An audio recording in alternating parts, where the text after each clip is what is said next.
নমস্কাৰ সকলোকে এডু লাইফ কেয়াৰ চেনেললৈ স্বাগতম জনাইছোঁ। আজি আমি অসমীয়া ব্যাকৰণৰ এটি পাঠ আলোচনাৰ কাৰণে আগবাঢ়িছোঁ। আশা কৰিছোঁ এই পাঠৰ জৰিয়তে ছাত্ৰ ছাত্ৰীসকল উপকৃত হ'ব। অসমীয়া ব্যাকৰণৰ নত্ব বিধি সম্পৰ্কে আজি আমি আলোচনা কৰিম।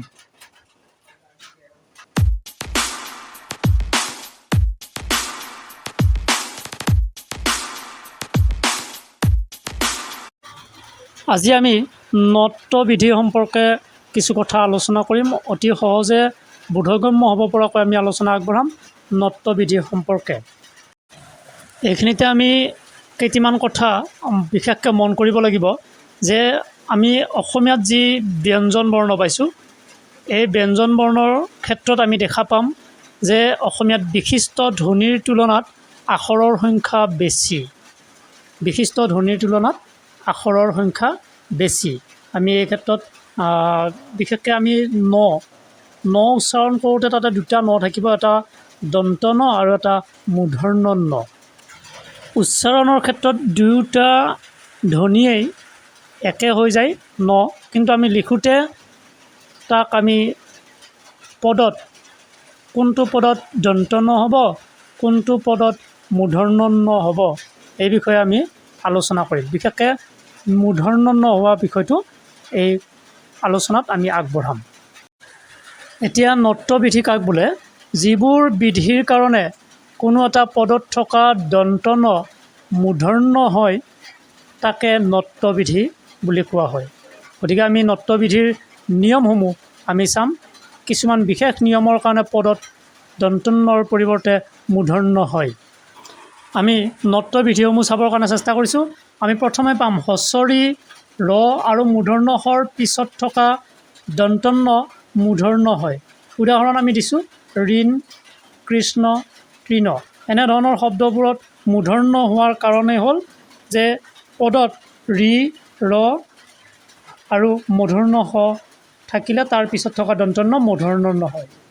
২ নম্বৰতে আমি পাম হস্বৰী ৰ মূৰ্ধন্য হ আৰু দন্ত নৰ মাজত স্বৰবৰ্ণ বা ক আৰু প বৰ্গৰ বৰ্ণ বা অন্তস্থ জ ৱ হ থাকিলে তাৰ দন্ত ন মূৰ্ধন্য হয়।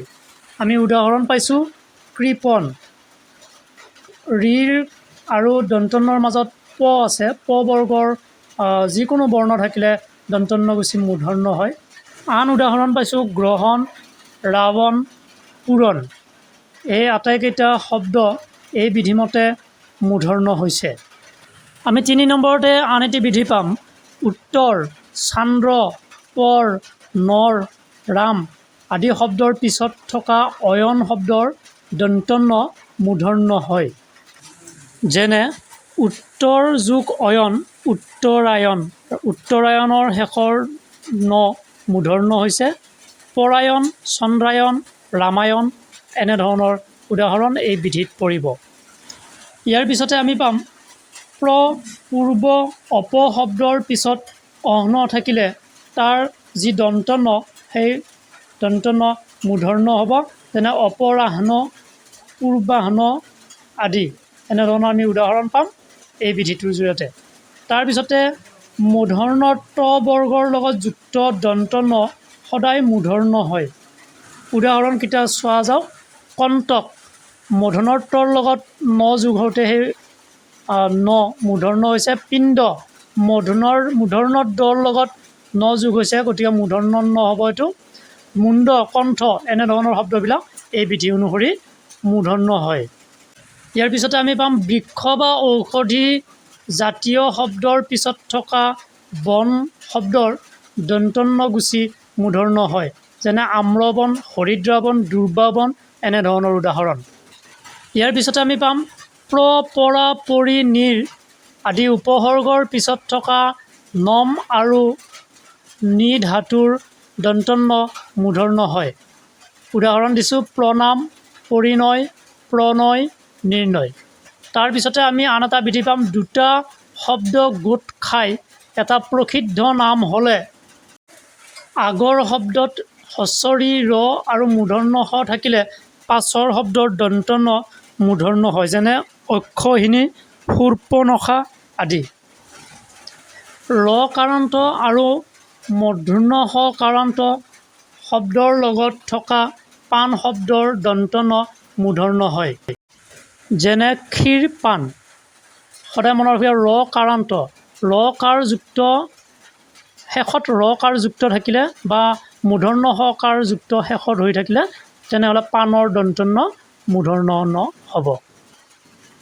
ইয়াৰ পিছতে আমি পাম যে কিছুমান শব্দত স্বাভাৱিকতে মূৰ্ধন্য হয় আৰু এই শব্দকেইটা আমি দেখুৱাবৰ কাৰণে চেষ্টা কৰিছোঁ। ছন্দত আমি মিলালে এই শব্দবোৰ সহজে মনত ৰ'ব। বাণিজ্য বণিক ঘূণ কণ পণ পানী শোণিত চিকন গুণ গণ শন বাণী কণিকা কংকন অনু বেণু বেণীবাণ গৌণ তুণ ফণা বিনা নিপুণ কল্যাণ লৱণ মাণিক্য কোণমণি আৰু পুণ্য এই শব্দবোৰৰ নবোৰ মূৰ্ধন্য। গতিকে স্বাভাৱিকতে মূৰ্ধন্য হোৱা শব্দবোৰ আমি ছন্দত দেখুৱাইছোঁ। গতিকে সকলোৱে নিশ্চয় এই ভিডিঅ'টোৰ জৰিয়তে উপকৃত হ'ব। আশা কৰিছোঁ চেনেলটি সকলোৱে ছাবস্ক্ৰাইব কৰিব, লাইক শ্বেয়াৰ কমেণ্ট কৰিব। পুনৰবাৰ সকলোলৈকে ধন্যবাদ।